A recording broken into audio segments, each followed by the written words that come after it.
Have you been pushing through joint pain, fatigue, or chronic strain just to get through the day, from chopping dinner to cleaning up, all while your body is screaming for relief? Here's something most people are never told: pain doesn't have to be the price of independence. Chronic strain isn't normal, and sometimes the most healing change comes not from pills or protocols, but from rethinking the tools we use every single day. Today, we're diving into a small but powerful way to remove friction from your life, starting in the kitchen. You'll learn how to really prepare your food in a way that you never thought of, move your body, and design your routines that can lower inflammation, reduce pain, and support long-term vitality. But before we dive into this episode, you already know what time it is. Vibe with me, y'all. Welcome to the Empowered Plates, Empowered Lives podcast. I had to do a shameless plug.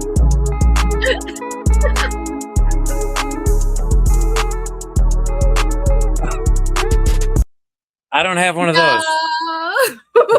Welcome to another episode of the Empowered Plates, Empowered Lives podcast. It's your healthy habits and lifestyle coach Jovonnie, helping women who are tired of pushing through pelvic pain finally understand what their bodies are trying to tell them before they lose more years accepting pain as normal. Y'all, today's guest is someone whose journey will change how you see the simplest task.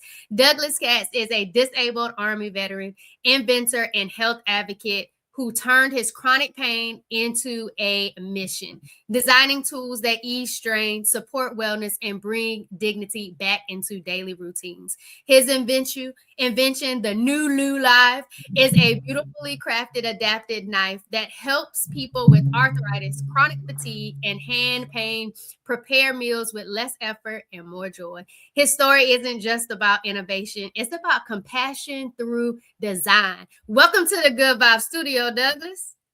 I don't know if I can top that intro. Thank you so much. That was amazing. That was really amazing. Yes, you're very welcome. You said pain doesn't have to be the cost of independence. What inspired you to look at daily tasks like cutting food as an opportunity for healing and not harm? It was my own story. So, there's no better motivator than pain. And as you said, I'm a disabled vet.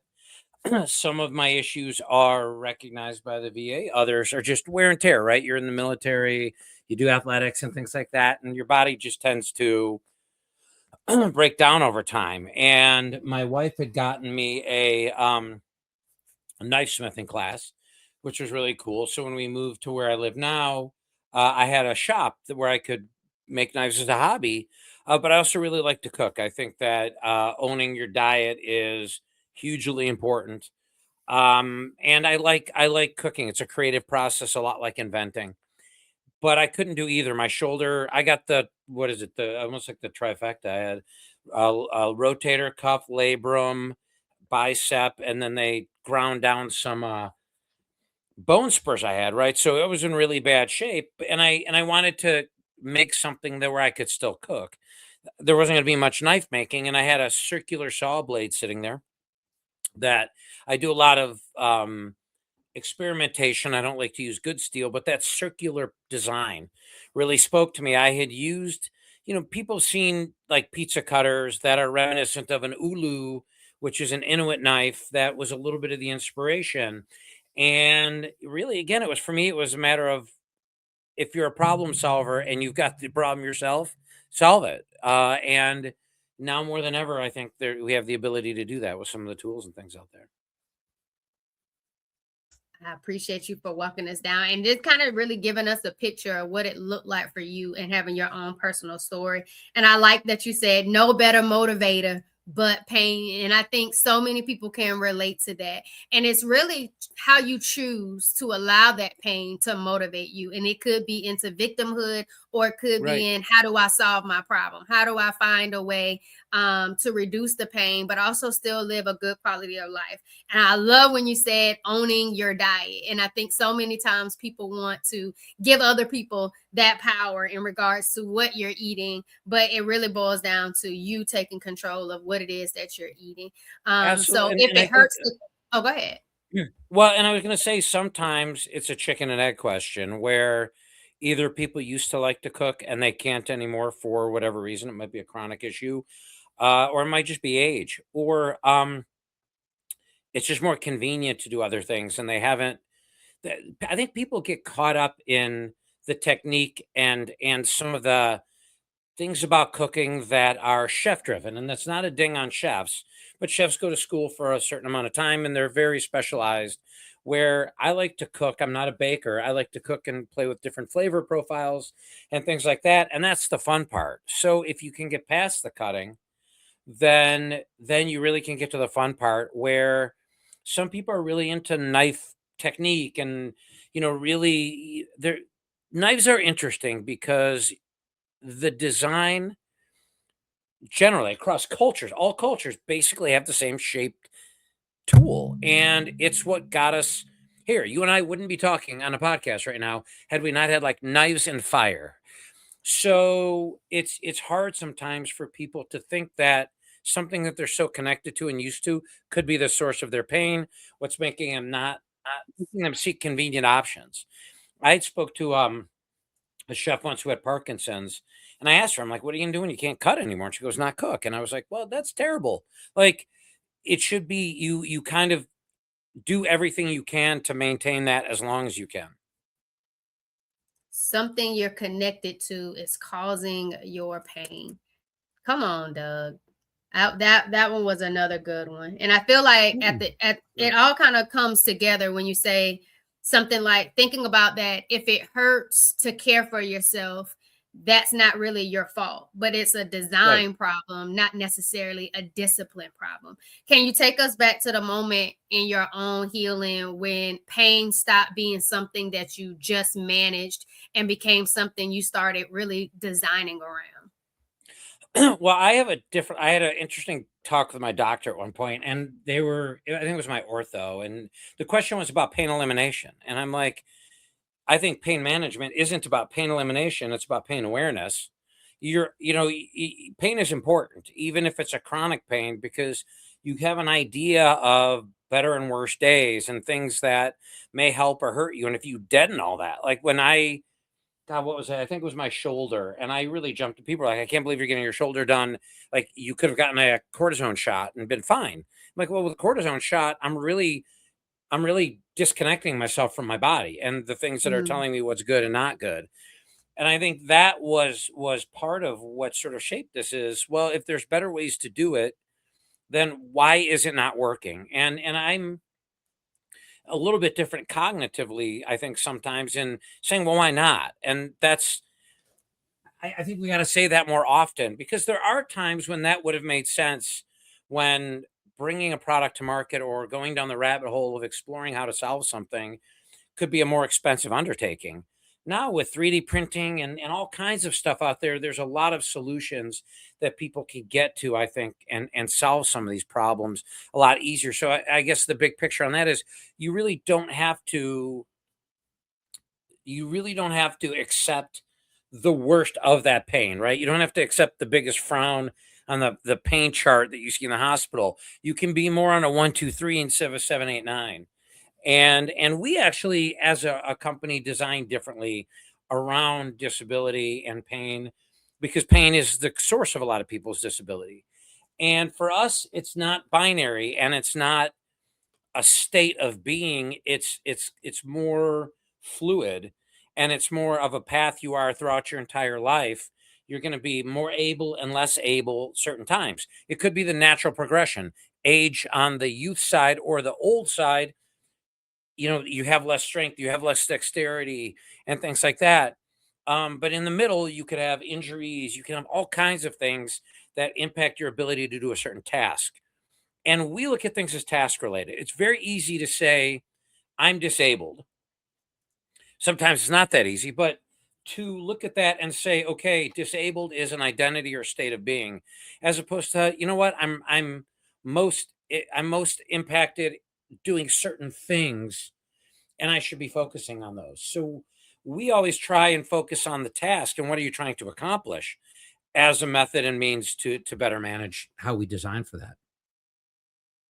I like it. You don't have to accept the worst from the pain. I really appreciated that reminder, and I hope Thank you. anybody that's listening and tuned in right now understand that. And if you do, drop the word pain in the comments. And I really like that you also talked about disconnecting from my body. And sometimes I don't believe that people really wrap their mind around what a option that they may choose. Is that causing you to connect more with your body, understand the messages that is giving you in regards to those symptoms and what's causing the problem, causing the pain, fueling the inflammation? Or are you doing something that's going to disconnect you from it and just kind of mask what you're Right. going through? And I think, go And ahead. usually end up with a worse outcome because you're not really solving the problem. And in some case, the problems aren't solvable, right? So I think there are some times where, you know, obviously pharmaceutical pain management and things like that become a necessity. But I think that to the degree that everything has side effects, being active and being independent in ways that you can more simply are better options. Agree. And I feel like you talked about it before, and you said you were talking to your ortho doc, and you talked about pain elimination, and you said it really boiled down to awareness versus management, pain awareness versus management. Is that what you're saying? Break that down for people. Should they be focused on management? Should they be focused on the elimination, or should they just be aware You that know, the I, pain I exists? gotta say, I think it does vary from person to person. Um, I have a lot of tattoos. I've had open heart surgery.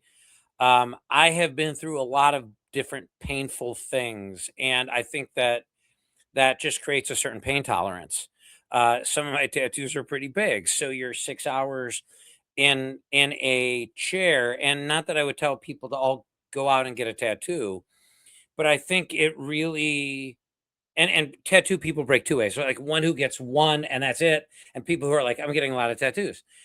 But it you really get in touch in a session or over getting them different parts of your body as an example of like, wow, that hurt a lot more. What did that stimulus feel like? And for me, that's more what pain is about. It's not necessarily that pain in and of itself is bad. It's what is that pain telling me? And can I manage it? I think a lot of people would be more if they understood it and understood not the elimination but the management, they would be less trying to run and manage it in a way that is the elimination, that disconnection, right? Where I look at it, it's kind of like, pardon me, and not being a physician and probably giving terrible advice, but um it's like getting acclimatized, right? You're in Texas, I'm here in Illinois.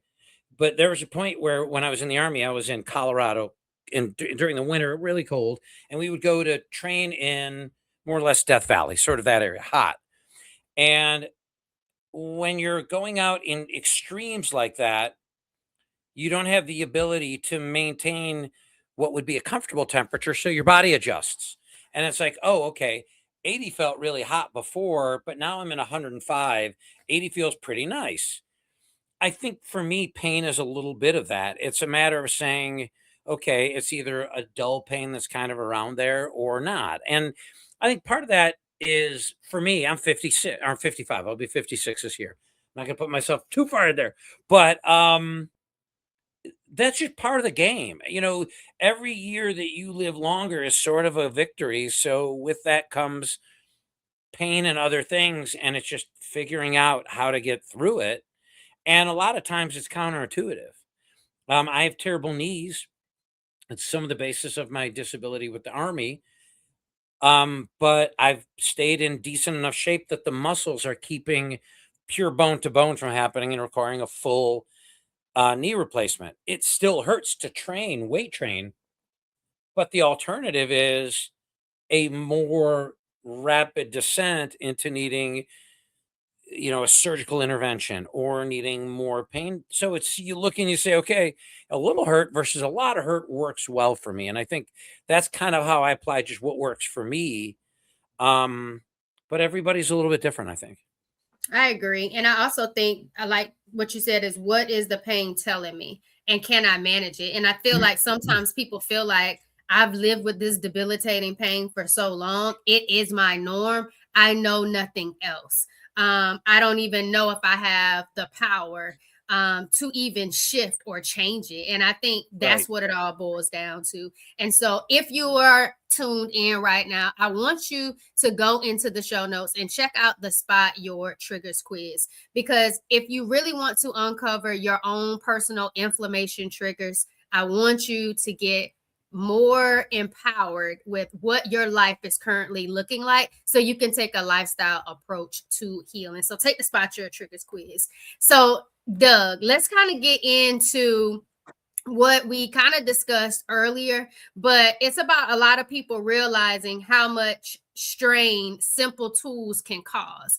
What are the most common ways everyday utensils or routines add to inflammation, joint pain, Well, or fatigue, especially for women navigating hormonal or autoimmune challenges? so, and I have this. This is a really primitive knife. My mentor in the knife business made this one for me, and you can see this is what people think of as a knife, right? And I like the primitive one for that reason. A tip, a blade. This one has a double blade transition and a handle. This is only aligned. Whoa, sorry about that. I'm like Dr. Evil here. With your body this way, right? Mhm. So this is a multitasker, and if you think about when we needed something like this, you may have to hunt your food and prep it with this, or you may have to defend yourself. This was the ultimate multitasker. It's maximized for the one that either saves your life or puts food on the table, and this is secondary. So let me get here. When you're using this, you can see just with a really basic demonstration, I have to grip harder. You're trying to transfer a different way. It's just not a very efficient way to transfer force. And that's what we've deemed a linear geometry, right? If everything's in a line in terms of how this is aligned, which means this is secondary, and you give up a lot of force transfer, the grip means that your kinetic chain stops here. And the kinetic chain, like if you look at a baseball, someone swinging a baseball bat or someone swinging a golf club, you want your extremity to be at the service of your stronger muscles. If you're gripping this, it all ends here. None of that's transferred. So you're working really hard. An actual chef will hold a knife this way, and they do it because it aligns more. You can see where now I'm using this blade a little bit more efficiently. And now I'm using the handle as a weight, as a counterbalance. And that doesn't make a lot of sense. So the Nulu, we took a circular geometry. If you're not having to hunt or defend yourself, a point becomes, you don't need one. So we took the point off. I could do this all day and not cut myself. And what it does is you can see, and I don't have to stand up for this. Now, just small movements align this with my body.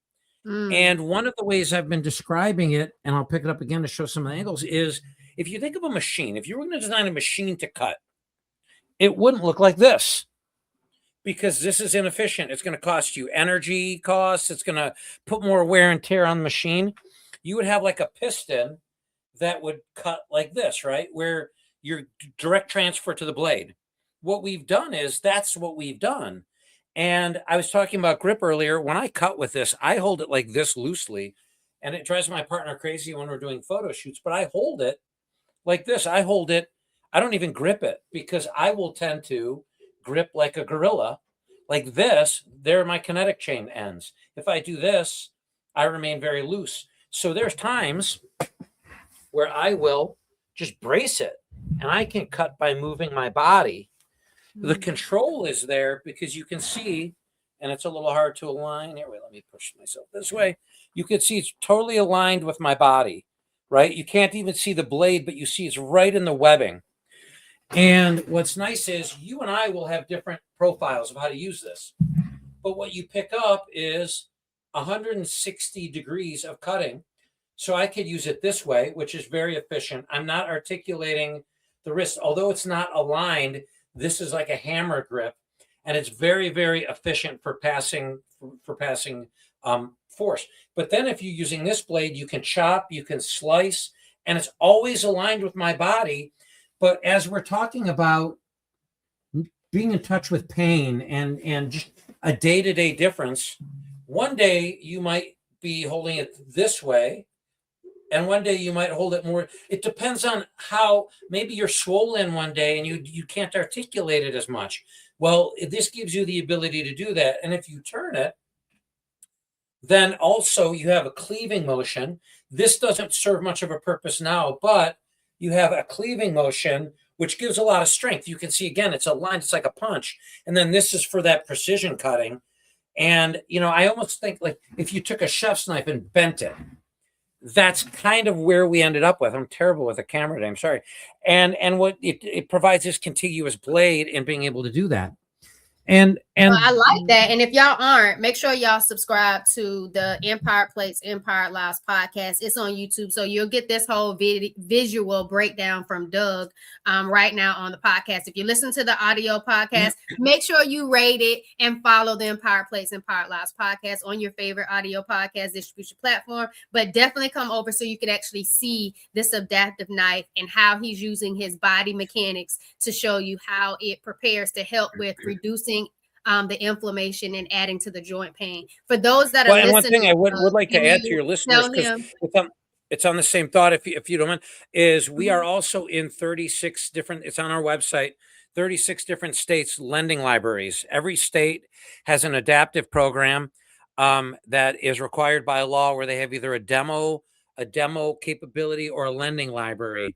So if you go to our site, you'll see all the states that we're in. If anyone has any questions, they can contact me. I'm so sorry I cut you off, but I would have lost. No, it's okay. Can you tell the people who can't see you, what are the most common ways that this utensil or everyday utensil can add to inflammation or joint pain? Well, it reduces the things that cause repetitive stress injuries and that inflame joints. So any articulation or bad force transfer. I mean, generally, if you really wanted to think about the most efficient cutting you could ever do, it would be transferred directly from your core to the knife. And that's why when I stood up and I said that, you can align it really well. And for somebody who maybe even had a tremor condition, you can secure your arm against your body, which is very, very strong. And sometimes, especially when I was having more issues, I would rotate my body or use my, almost like in a, in sort of a snake motion, but then it's my core and I'm not even articulating any joints. And what that means is the reason that you're wearing a knee brace or an elbow brace or all that is you're trying to minimize the articulation of that joint usually, because that's what is causing the issue.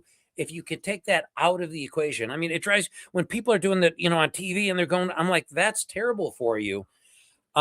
Because it's really working against everything that your body is really trying to do.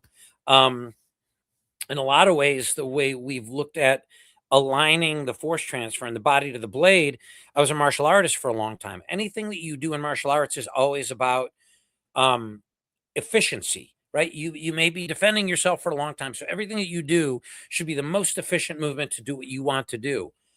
It's that kind of thing, right? It's no different, especially if you have a chronic issue. Cooking could be a endurance sport for you. And then you want to do everything that you can to minimize the sources of those fatigue and other things. Yeah, because chronic pain isn't always loud. Sometimes it shows up as quiet fatigue, soreness, or dreading the smallest tasks like cutting the food. And I like that you talked about the repetitive stress that can be put on, bad force, that bad force transfer. And then, like you said, being able to use that body weight to cut using that adaptive knife when there's other injuries or things at place that might be stopping it. You created that Nulu life because people literally was taking pain pills just to cut their food. What were you hoping to change, and what have you seen since launching it? I wish I could have said at the beginning of this, it was like, I'm going to change. It was for me originally, and as I built the team, I think we started getting an understanding, and I started just from my own perspective, which is natural, upper body. We just thought this was going to be an upper body thing. And June of last year, We launched it. We gotten our first inventory in after our Kickstarter. One second. I'll clear my throat into that. And you gotta love winter. So we unveiled it at this Abilities Expo in the suburbs of Chicago. And I was expecting it to be all upper body people, right? Maybe someone who had a stroke, maybe somebody who had some other kind of paralysis, people who had issues like me. What we found was seated users, vision impaired. It had a, because efficient is efficient. And we didn't think about that. So that's when it really became more about there's more to it than just me. And I've been blessed with the opportunity to bring something that started very personally focused and can benefit people who I'll never meet, which is that's like winning the lottery, right? And I think I remember calling it was a 3-day event, and it was nice because I went alone the first day and my son came the second day, and I went alone the third day. But even he got to see people, like families, where they might have a child who has cerebral palsy. And they came and they bought the knife. And as they were leaving, you could hear them joking about, now you have to help in the kitchen. And that's when I was like, wow, this is the kind of thing that needs to see daylight. And I'm fortunate that I have good partners and we're older entrepreneurs and we can bootstrap it and stuff like that. But that's when I remember calling my partners and saying, this is bigger than we think, because we sold more to people who actually were seated. Mm. And I bet there's some in the chronic pain community who are like, well, yes, I could stand and cut, but my knees hurt so much that I have to sit when I cut. And then it sucks using a regular knife. You don't even have to be in a wheelchair to be stuck doing seated cutting. And it blew my mind. And this is where we also realized we had something bigger is we always thought about cutting forward because that's just intuitively how we would do it. When someone's sitting, they were cutting back in a rowing motion using this reverse blade. And that really brought the core into the program. So somebody who's sitting now is both overcoming bad leverage and engaging their core. And it blew me away. And my son was really taken with some of the stories that we kind of saw unfolding right there. And that's when I really pivoted to saying the adaptive market, one, it irks me that you call anything an adaptive market if we are all on an ability curve, like that's what we use as our definition, where you will end up disabled. Father time, mother nature, undefeated, and it's just some people's curves are steeper, but everybody's going to end up there, unless you're pumping yourself full of human growth hormone and testosterone, right? Like generally, if there's an aging process, and that's okay. So it sometimes irks me with the adaptive moniker. And it was interesting when we launched originally. We're on Amazon, and we hired a third party and found out that there is no category for adaptive products on Amazon. So it's not like you can go on there and do a search and find what you're looking for. But if you use our definition of people who need something like this, inclusive of chronic pain, aging, anything that degrades your ability to cut, you're well over 150 million people. So it's a human condition that you'll need it, and just more thoughtful design. But you overcome the prejudice of, and I don't think it's a conscious prejudice a lot of times, but the prejudice of those people who aren't there yet, which very quickly becomes empathy when they need it, right? That part. Quick when it comes empathy when they need it or somebody they know and love Right, right, and needs it. then the And I'm really question, and glad it's that it valid. was bigger than just upper body, what you initially thought about it. Like I know that was transformative just to see someone with cerebral palsy now get the opportunity to be helping in the kitchen, something they probably never thought they could do or would do. And I kind of want Right. to ask you this question, Doug. What's the difference between a food prep tool and a food empowerment tool? And how can that shift someone's You know, relationship with I eating, think they're especially different after tools. injury or illness? I think they're different tools. I'm so ADD, so I'm so sorry I interrupted you. Uh-huh. But I think they're different tools. And actually, one of my friends showed me that one thing that I do love about dealing in the adaptive space is you will never find better customers who will give you great feedback, constructive, and sincerely want you to create a better product. So I have a friend who has MS, one of my West Point classmates, and he tried the knife, loved it, and said, "Hey, I love it for food prep when I do it, but is there one that you can make maybe for food consumption?" Mm. And so we're working on that because he's like, I ate a steak for the first time by myself first time in 10 years. And at home, it's fine. But when I go to a restaurant, is there something that you guys could make that helps that where I could go to a restaurant and use it and not go from being independent at home to being 100% dependent while out. And in some ways, it goes against what we're talking about food preparation, because if you're going out to eat, it's probably going to result in some inflammation. But I think the empowerment, food prep is half the equation. So our roadmap is inclusive of the knife as it stands today. And we're working on some other things that are going to be related to this, that are some add ons for stability and things like that.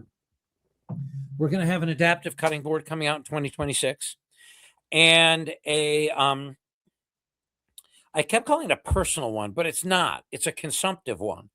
Mm. So if you were trying to close the loop on empowerment in cutting, it would be cutting board, knife, and then knife at the table so that you can eat in an elegant manner what you prepared with the same knife. And I think that's where the difference is, and where we're getting to. And it's hard being an inventor. And the inventor, the kind of inventor I am, is optimization. How can you optimize something and squeeze every little bit?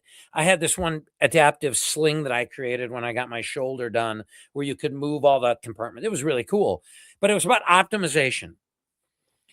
But what I've realized with a knife like this is there's sort of that optimization. It's a big Venn diagram. Like what we did initially was say, what is the most cutting tasks that we can take care of with this individual knife?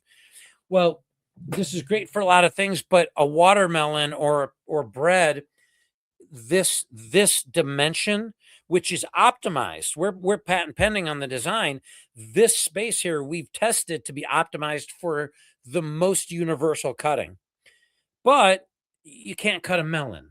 So we'll have to solve that issue. It's So it's that'll probably be like an bulky. add-on to it, like maybe like some type Or of another knife, extender. or Okay, something with maybe a longer blade, or like a mezzaluna type style. But gotcha. then the one, like if you're going to a restaurant, you don't need this really anymore, You because don't. this is really chopping.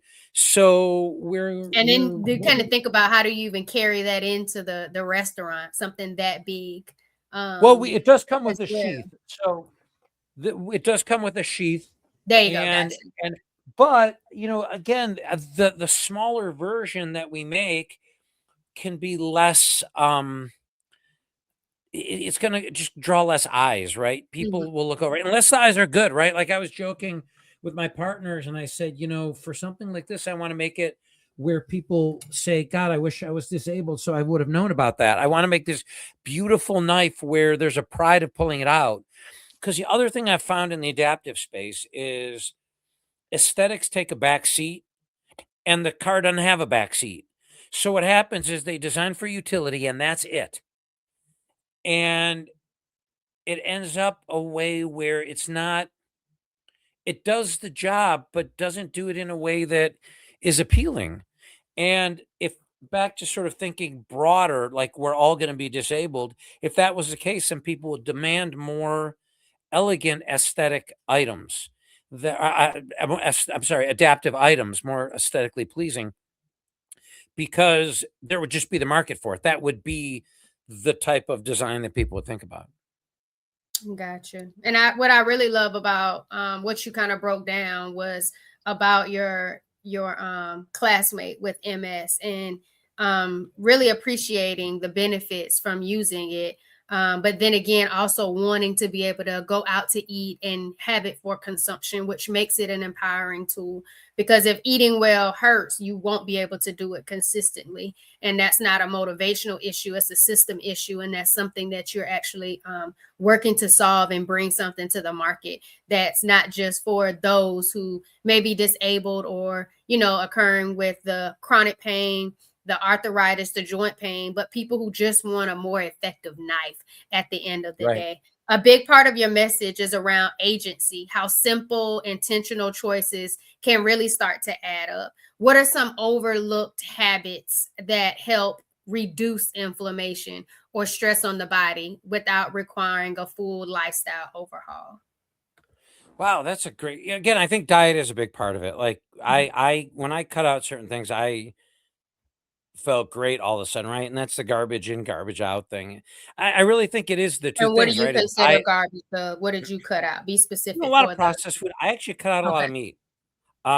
And I tend to feel better when I do more plant protein and things like that. I'm what is it they call it, a flexitarian, where I will Mhm. eat meat and fowl and fish, but I just generally don't center my diet around it.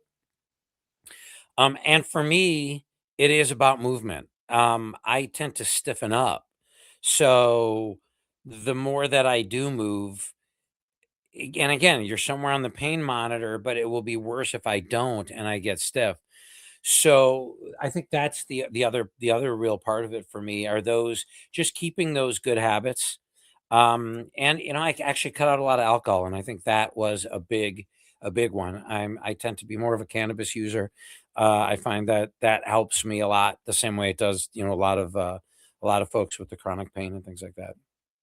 Thank you for breaking that down for us. I got cutting out of the alcohol, processed foods, a lot of meat. Again, you're not strict on one thing, but it's not your primary source of protein. And then movement. It gets worse without moving. And sometimes Well, I and feel like, Doug, when people are experiencing a lot of pain, and I know we talked about it earlier, pushing through pain, you're normalizing pain.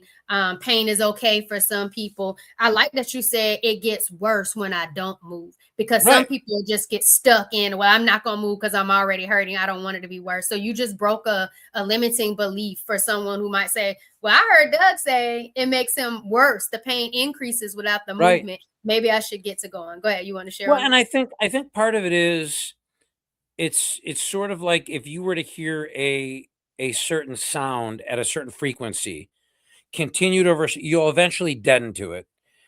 And I do think some of it is the pain really a limiter, or are you allowing it to be a limiter? Because at some point you'll hit it where it's just a sensation that registers as pain, but it doesn't register as a pain that's going to make you stop doing things. And I think I realized that when they put me on a statin because I have a heart valve issue, and it was a different statin. I hate statins; they don't do well for me. And all of a sudden, like I got this really bad back pain, like I Mm. had never had before, and it took me out of commission. And when I quit the statin, it went away. But it was interesting because it was a new pain that really it wasn't like a sharp one, but it was just different. And it kind of stopped me in my tracks. And I was like, okay, I got to figure this out. But like my knee pain, I'm like, you know what? It's just, I go down the stairs backwards this time because my knees are right. I've just gotten all the coping mechanisms. So for me, I think sometimes it's just it's like a different pain where you're like, oh, okay. Now how do I deal with that? How do I keep moving it? Because I'm not going to let it stop me, kind of thing. What did that look like for you, Doug? Walk us through that mindset when it comes to actually connecting with your body to know what's Oh, a with the pain back that you thing? typically no, just like a pain that you already know is regular, you're familiar with, and you know what's causing it or triggering it, versus this pain, I've never felt it before, so I know it could have been this medication or is this, and now I have coping mechanisms that I found to be effective, so I know how to respond to my pain triggers. Like, how did you Oh, get no, there? that's a great question. I can answer it kind of two different ways. So I have terrible, pardon me, Mhm. I have terrible headaches. Part of the coughing is because I had some nasal surgery to fix a septum when I was in the army and they screwed it up.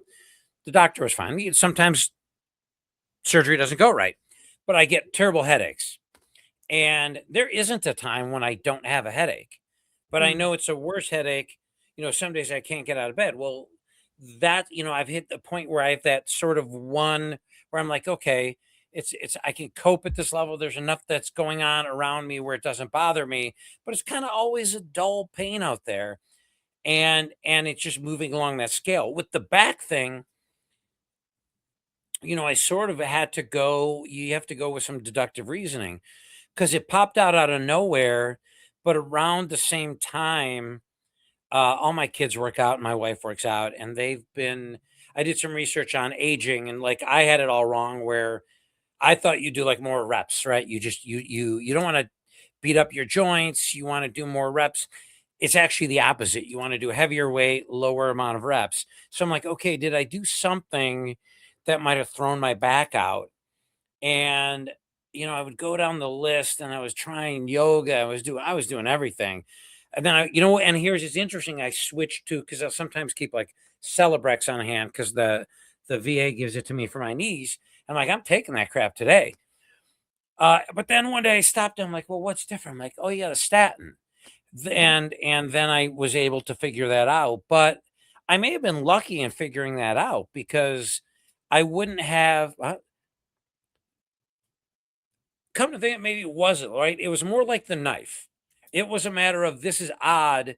How am I going to solve this? mhm. Right. So I think there's the risk of going, okay, this is just the new thing. And maybe I slipped a disc and that's what it feels like, or I did whatever.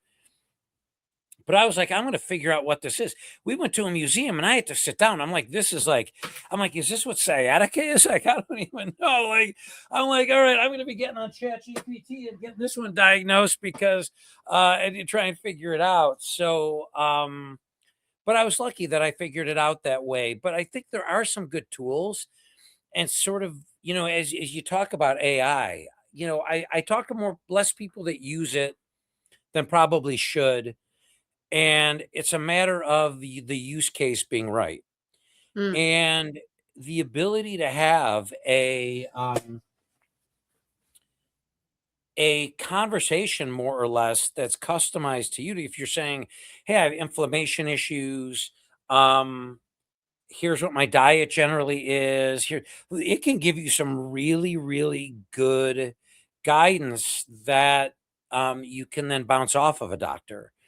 What I would encourage people is don't dive in. AI is all about prompt engineering. So your first question should be, can you help me make a prompt that will help me understand the habits that I have that might be adding to my inflammation? And please ask me questions for clarification. And it will go through some pretty detailed analysis of you as an individual. And what's nice is it's something that I think you can be more inherently honest with because at the end of the day it's just pattern recognition, but it can do a great job of saying if you make these 5 changes, then you could see some benefit from it. And the good part about it is you can use a free version. It doesn't even cost you anything. Right. Well, we're not going to tell y'all that going that route is going to give you accurate information or trump whatever No, your no, but prevention I is will going to do. say But I really like the fact, Doug, that you talked about exploring what your body is going through, yes. what you know about yourself. And I think that's the part that a lot of people don't really own, Doug, is knowing enough about themselves. And you clearly had to go on a journey to understand where the pain was coming from, what experiences, whether it was the military, post-military, all the different Right. things that kind of played a part in how your body was communicating with you, how you communicated back to your body, and then being able to do the process of elimination. What I love most about what you broke down is that you're consistently being a problem solver. And most of the time, I feel like so many people see problems and then they either become a victim or they feel overwhelmed or they're just like, I can't do anything. I just have problems. I've been diagnosed with chronic conditions versus how do I turn my pain into power? How do I navigate this journey and figure out what I can do to get my life back or improve my quality of life, even if it doesn't go back to what it looked like prior to? And I'm really grateful that you kind of broke that down. When you began making small changes, like preparing meals differently, how did that affect your mindset, your mood, and your long term wellness?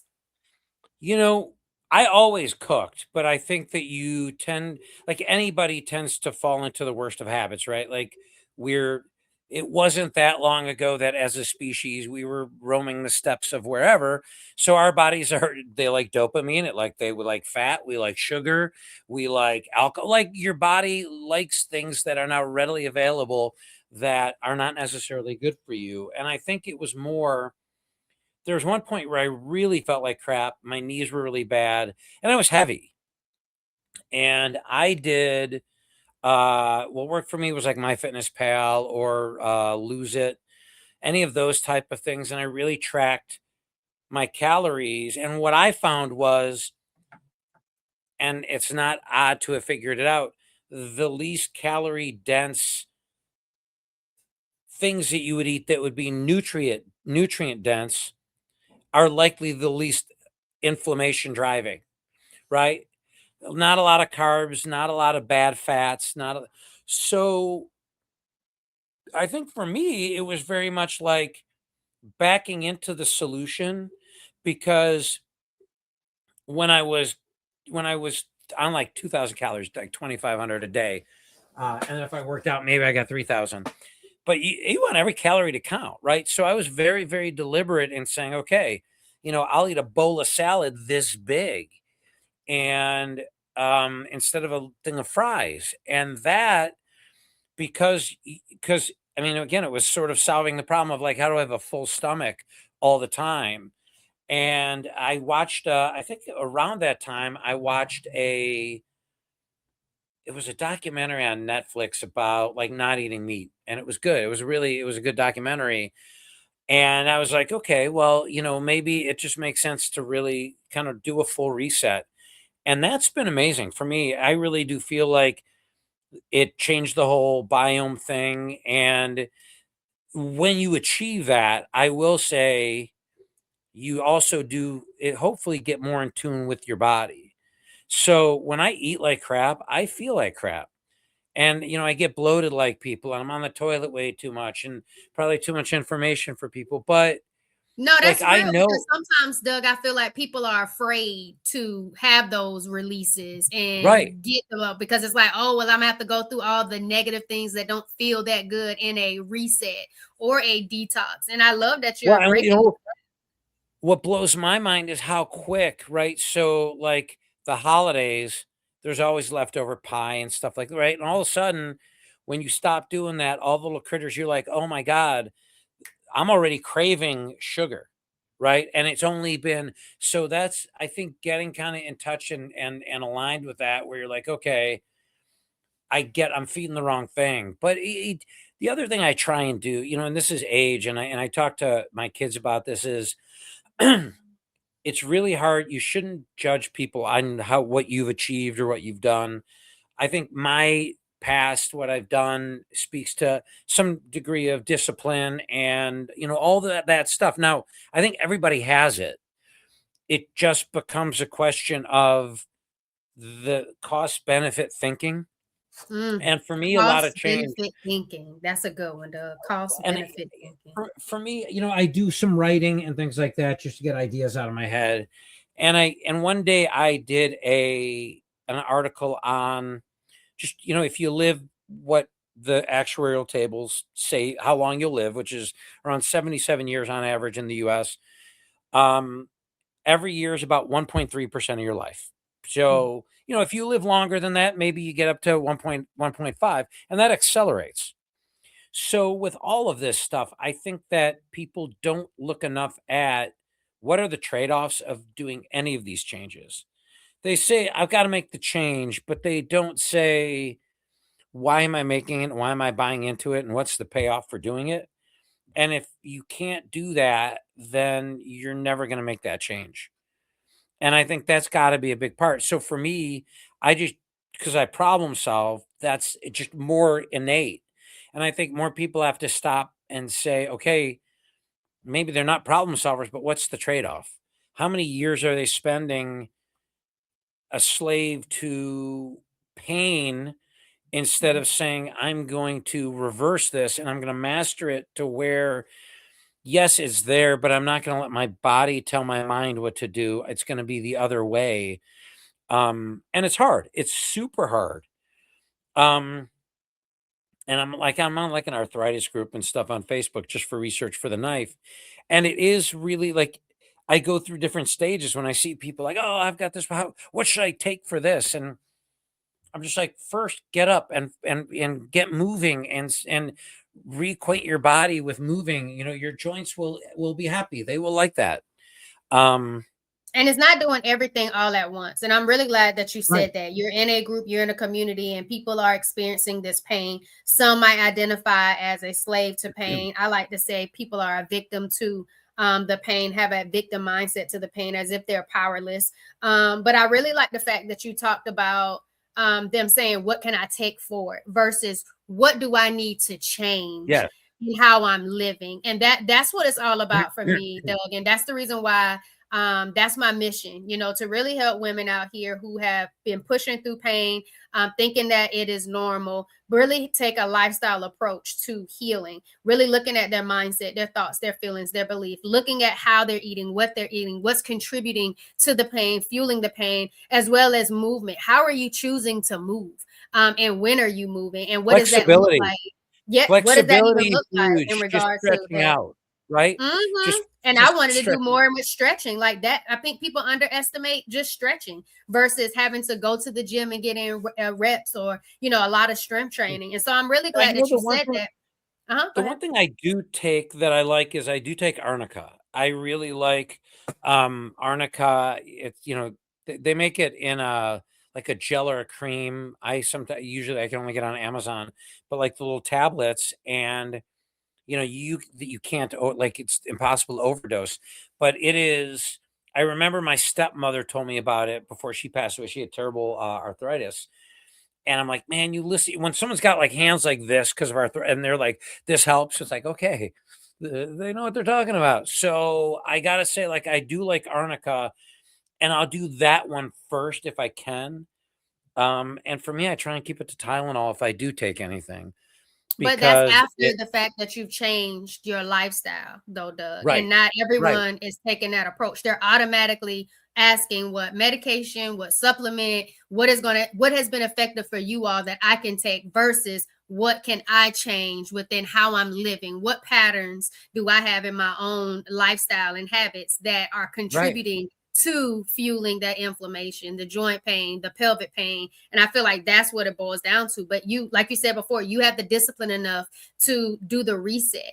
And what's most powerful is I love that you said the cost benefit thinking. What is it costing you to continue to live how you're living? And what is the benefit of changing and doing something different and finding a new healing rhythm? And that's what it's all about. And I'm really You know, grateful that you broke that down. What would you say to someone who's listening, who's pushing through pain, thinking they have no other choice, who feels like slowing down or modifying means that they're that's a actually tough giving one. up? You know, the one thing I do before that is I also had some great success with acupuncture. I really did like acupuncture. And it was cool. The VA is doing acupuncture now. And it was a little bit of pain in the butt. I wish they did more. But for some issues I was having, it was phenomenal. And I think people get freaked out over needles. And again, it's sort of that whole pain thing where you're laying there and you're like, it's not quite pain. It's not quite, you know, it's a very interesting thing.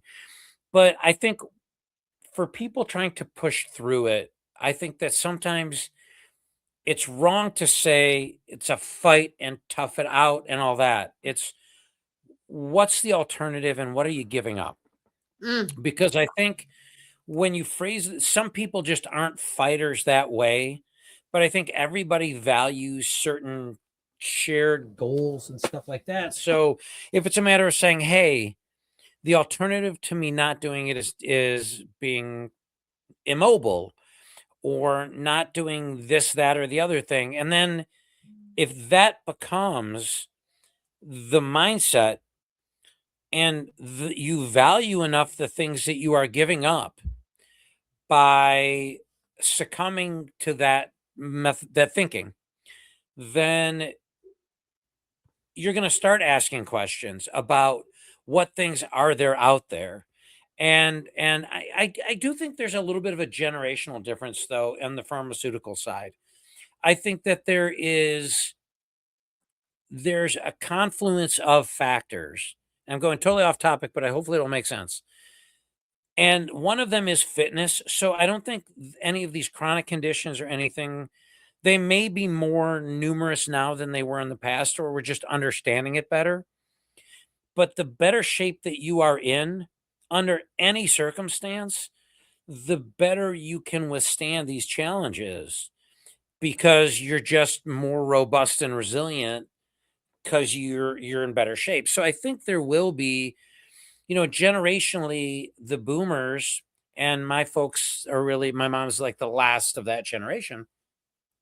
I think that there is a little bit more, and I don't fault them, the power of the pill, right? The doctor having this degree of authority where you don't question it, and their alchemy is what creates this thing. And I think it does in some cases. But in others, I do think that there are paths that you can take where alternative options don't put you like if you have cancer, you have to go to an oncologist. Like there's no I don't believe that they're personally that they're, you have to go with modern medicine. If you're talking about pain management, or some of the other things that are associated with that, right? Because if you're in constant pain, well, guess what? You're probably depressed. So we'll give you a pain pill and we'll give you a depression pill. And oh, we'll give you a depression pill for the when the pain pill doesn't work all the way. And oh, now you've got some sort of movements that you can't control from the antidepressant. We'll give right. So with those, and I don't, if I don't, I'm not saying that there aren't times when pharmaceutical intervention doesn't make sense, but I don't think it should be a catch-all, and I think that the degree that people, again, going some kind of full circle, coming back, that you're in touch with your body and saying, "Okay, what's the point where today I'm gonna take maybe a pain pill or something?" Like, again, I love Celebrex. That shit's great. It's terrible for your kidneys. So, I would prefer to take it, like, once or twice a month, where when my shoulder was jacked up, it was, like, once a day. It was that bad. Um So I think that if you can really get to that point where you're like, okay, I know what my limit is, and I'm going to live with that limit and be okay with that limit until the constant pain moves to a different limit.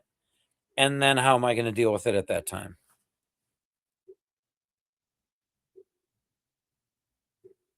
Thank you for that, Doug. I really like that you talked about just really breaking it all the way down full circle. I agree with you when it comes to like being a certain age group and just really being totally dependent on what Western medicine says and does and has that treatment, and don't think about alternative approaches or lifestyle approaches that would either, do a really good job complementing whatever they recommend, or Right. you still being able to find some relief before you even get that help. Because I know a lot of women dealing with endometriosis, adenomyosis, pelvic pain, really don't always get heard and seen medically by the Oh, Western yeah. side to really get an understanding of what's happening. And I would hate for them to be waiting on Western medicine to give further insight, do that investigation for them when they could be doing things right now that could help reduce that pain and give them Yeah. a quality of life. And I really like that you said when you are pushing through pain, what are you truly giving up? And I don't think we think about that question enough, pushing through versus the opportunity to really heal and find a way to be on a supportive healing journey. And I like that we're talking about our own shared journey. And of course, y'all, this is not medical information or healthcare Right. information. This is just us sharing our own journey. What we want you to do is be empowered enough to embrace your journey and know that you can be a problem solver to the things that's causing your pain, and figure out what works best for you. And Doug, thanks for bringing in acupuncture. The episode that is getting that drops before this episode is about acupuncture, breaking it down, energy healing.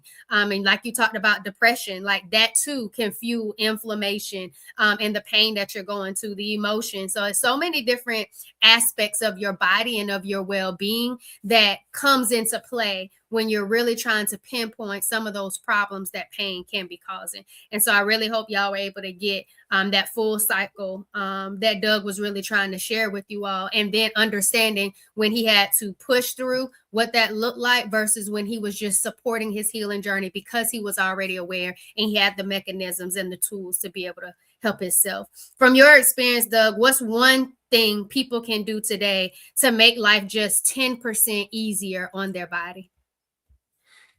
I think it depends on the person, right? They have to it's they have to figure out really what that pain means, right? I think Mm, to say, "Hey, I'm in chronic pain," prioritizing it and figuring out which particular aspect of it is the most inhibiting in doing what you normally would do.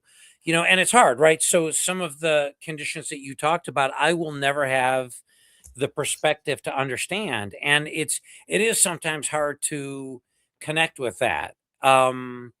But I think you've got to find what it's when they talk about handling debt, right? And they say pay off the smallest things first. Um, because then you get some momentum going, and then work your way up to the biggest things, and by then you have more um resources to pay off the bigger part of that debt. I think pain is sort of the flip side of that.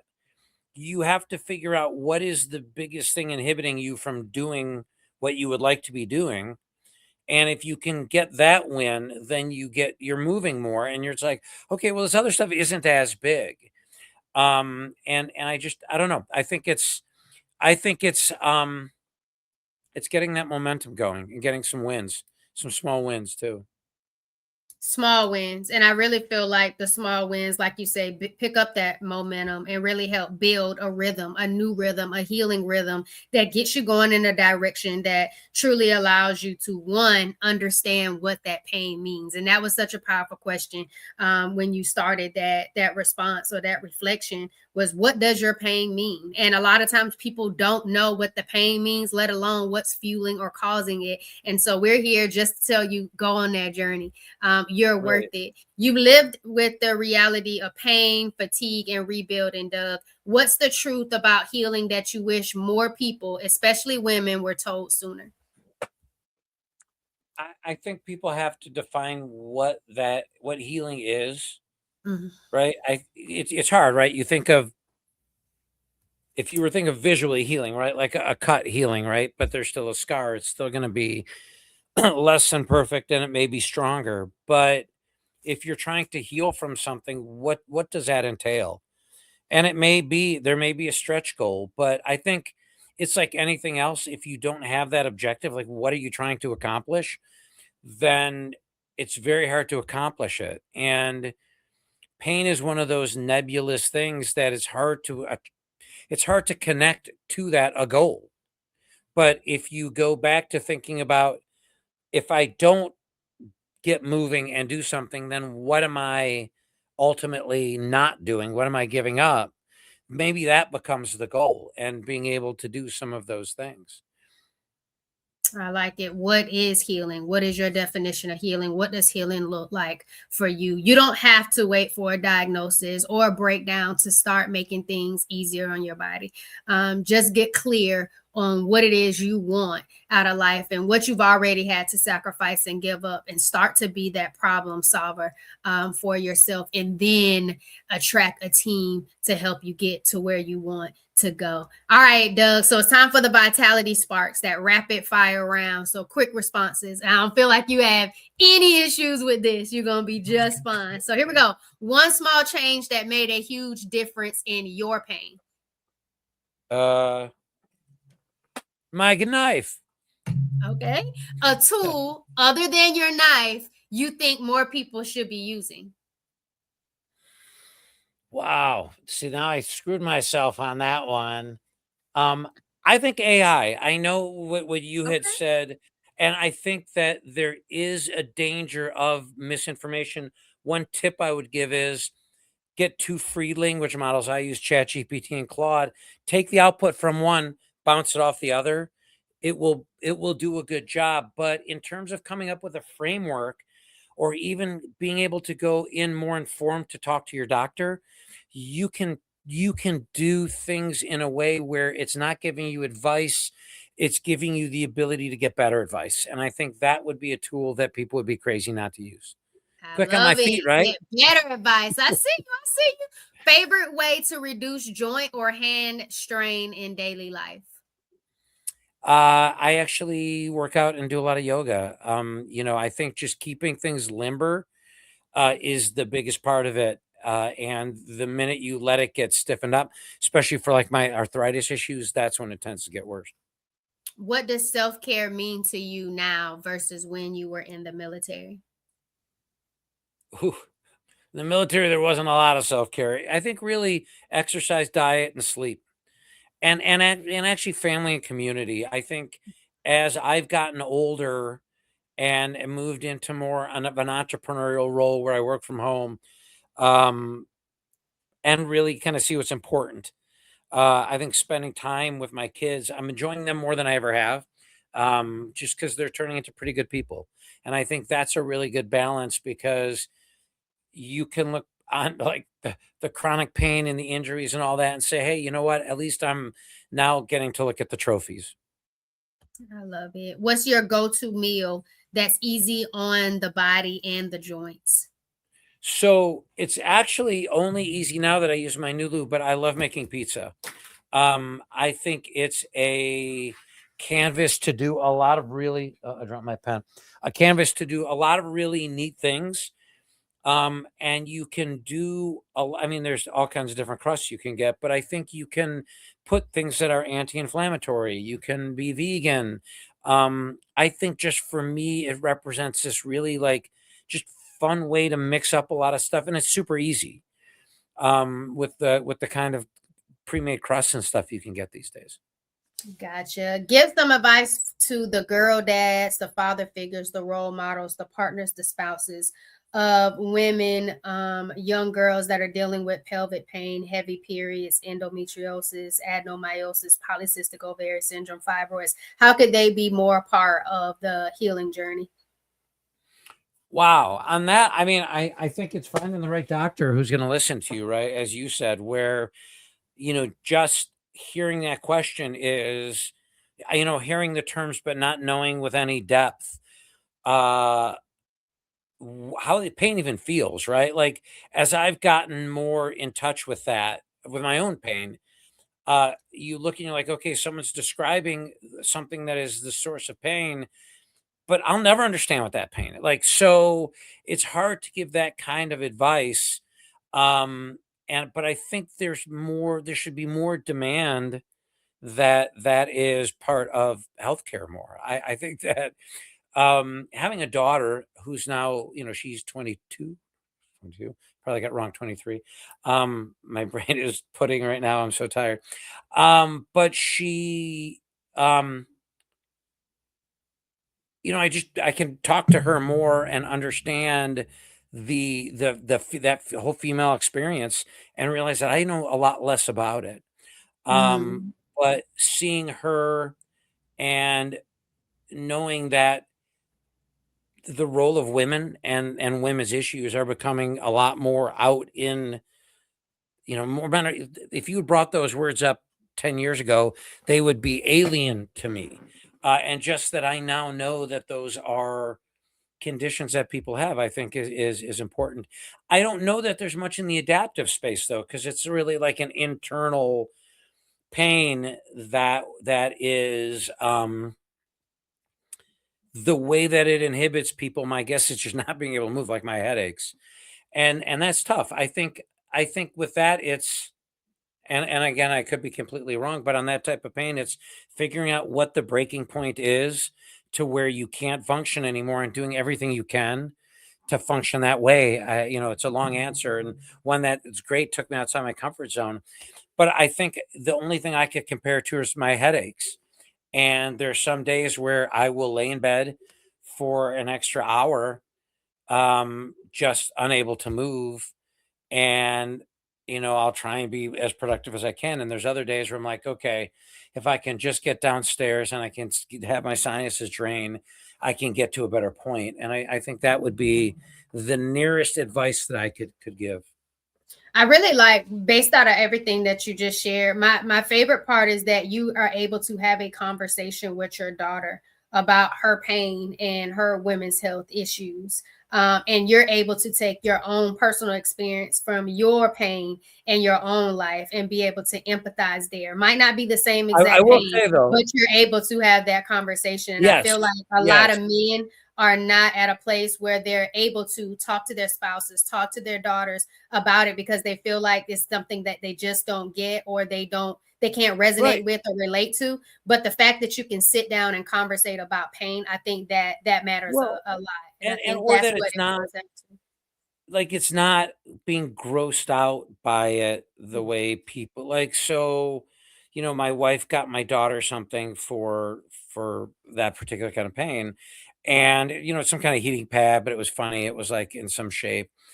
And you know what, like years ago, I don't know if that would have been a gift that a mother would give a daughter, with the I the the, love the that you formula. said it. I love hot water bottles. And that's something Yeah, that young yeah, yeah, kids can utilize, as a hot water bottle, to help right. reduce that pain and that tension and give them the relaxation from that pelvic pain versus a whole bunch of pain pills. So again, like, that is what a father, a spouse, a role model, a husband could be providing, is a hot water bottle, more Well, holistic approaches to help relax the body and provide less pain. So you got it, Doug. It was yeah, outside your comfort yeah. zone, but you ringed it in. Here Well, we you know go. what though? What is interesting though, and I'll end on that, is I do feel that from a perspective of having those discussions, like I recall having conversations with women where they'll say, "Oh, I have endometriosis," or something like that, and I know, where I think again it's just generally in the dialogue more, where if somebody's going to be absent from work, and that's what the issue is. It shouldn't be a matter of like not saying what the real issue is. It should be a matter of like, okay, I get it. Like, if it was a dude and he was having problems, well, whatever. They could bring it up or not. But um I think having a dialogue about that makes it a lot easier to deal with because it isn't taboo. It isn't at But I all. will And, say and I that's gotta give something else props you to talked my about, wife was is the like one who missing handles work. Huh? my wife is the one who handles most of those discussions, however, I will say. All good. But you're a part of them and you understand what's Yes, oh happening yeah, to be totally, able to be totally, supportive. totally. But I feel like you said, missing work. That is something that a lot of women with endometriosis, adenomyosis, they have to miss work because they just can't function. They just can't get out of the bed. And it does get into a place where they are filing for disability. So what do some of those lifestyle tools and hacks that leads more into the research of figuring out what does that look like on the disability side, to better Well, and support those that's women. always But a I weird like that dialogue, you right? said that. It's always a weird dialogue because also I think people break 2 ways, right? So I think sometimes is misogyny about that and saying, "Oh, like they could just say that to get out of work." And I think that that's just cynical. I really look and say, and from what I heard, women generally have more of a pain tolerance than men. So, given that same type of pain, I have seen those pain there's the things where they I'm put seeing it too. guys. I know exactly what you're talking about. And Yeah. they put it on the men So and they're just like, take it off. oh, I yeah. can't handle it. Yeah, Yeah. so, I think there does have to be a little more of that so that there is a little bit more empathy and understanding. I think, it doesn't take a lot to be decent, It it's doesn't, really but at hard. the same time, like, it shouldn't take a lot for someone to be believed that their pain is real, No, no, regardless totally, that's what I'm of it. saying, So like, on the other I side agree. of that, Yeah, that's my no, that I point. feel Yeah. you on that. That's what I'm saying. Like, I agree with you. Like, who gets to determine, if someone's Well, and, calling a it's bluff or funny, not? so, like, if I were looking at it from when I was in the Army as a leader, if somebody, has pain issues or they say that they do, but they're a terrible performer the rest of the time, and you're like, okay, this is a data point along a trend line that says they may be using this in a way to get out of work because they do all these other things to that same objective. if you have a good employee or a good person on your team who's like, hey, here's the deal. I'm in a huge amount of pain. I can't come in. Well, then it's not like all of a sudden they don't value the job. They won't after you treat them like crap. But it's, so I think that there does have to be a little more understanding on that stuff, I agree. or a If lot you could have more in a the meal, case. if you could have a meal with any historical figure, who would it be and what would you all eat? I'm a big Teddy Roosevelt fan. So I think Teddy Roosevelt would be one of he was just a very, very colorful character who had a lot of the same values, um, and a lot of a difficult life in some ways, not in others. And I think he would be a fascinating person to hang out with. It'd be a raucous meal too. It'd be a lot of fun. How about you? Who's your historical figure? It's so many historical figures. But I will probably say one of them, because it's the first time I've been ever asked. I would say I'll go with Mary McLeod Bethune, because she is a hometown hero from Sumter, South Carolina, where I am from. But came from a child that was working in the cotton fields, then went all the way up to working in the cabinet with the president, and really being helpful with those women, putting the troops out there, and then also creating a whole college in Daytona and being an educator, and me too as an educator at Wow. this current time. And so I just really would love to have a conversation and a meal with her about everything that she overcame, the mindset that she needed to have, what those mindset shifts were, to break off limiting beliefs, coming from a cotton field, going all the way up to working in the cabinet, to having her own educational institution of higher education, what that looked like for her over time, and how did she remember to dream big in a world that just didn't seem like it was a place for her to I love dream. that. And I I love would it. go with that one. I think it says a lot about people on who their heroes are, and I think that's fantastic. That's cool. Look, I Thank you. interviewed you. You sure did. I didn't tell you what we were eating, but I would have to ask her. I'll let her we'll have a chef, and I'll let the chef prepare whatever it is that she likes to eat, and I'll take it plant-based style, just to give it an Are you experience for vegan? us. Are you vegan? I am plant-based. Yeah, I would take it plant-based style. Whatever she's having, make it plant-based style, just as tasty, just so I can experience even that too of what That she stuff's would. getting better too. Like I used to make my own seitan, and I did okay, but there's an Italian beef place up here called Buona Beef, and they did vegan um a vegan Italian beef sandwich, which is like a sin. Like in Chicago, it was phenomenal. It was so good. It was like you wouldn't be able to tell the difference between beef and that, and it Don't you was ever have those experiences and you be like, oh my God, did I just eat the real thing? Like, was this real? Like, it makes you second guess oh if it was yes. a real thing or Well, and I not. still eat the real thing, but I was blown Oh away yeah. because they got the texture perfect, and they did it. It was like McRib, but for vegans, and so it only came around. I was so bummed, but I think that stuff. Frankly, I wish we could solve a lot of the famine and the hunger problems just going plant based. It's so much more efficient. So, I got but you. that's a whole All nother right, show. Doug. Go ahead and let everybody know where they can connect with you, where they So can they get can the new knife if they want that the new adaptive knife. the Nulu knife, they can go to Nulu Knives with a V, so plural.com. We're also on Amazon and TikTok shop. We're on Facebook and all the different platforms as well. I have my own channel that my creative team that my teammates gave me because I do some of my own demos and things. So if they put my name in with Nulu, they will find me and videos and all that kind of stuff. And also my link tree. I do speaking engagements talking about some of the stuff that we talked about in adaptive design. If anyone's ever looking for that for an organization, and I think that's it. Yes, sir. Yes, sir. Well, y'all, it has been another amazing episode of the Empire Place, Empire Lives podcast. And what I just want you to remember is that designing a life doesn't have to hurt. How you could choose better tools to reduce the pain and build self compassion. And one other nugget is, what does that pain really mean to you. Y'all, it's your Healthy Habits and Lifestyle Coach Jovonnie, host of the Empire Plates, Empire Lives podcast. Check all the show notes for the healing vibes. Thanks for vibing with me, y'all.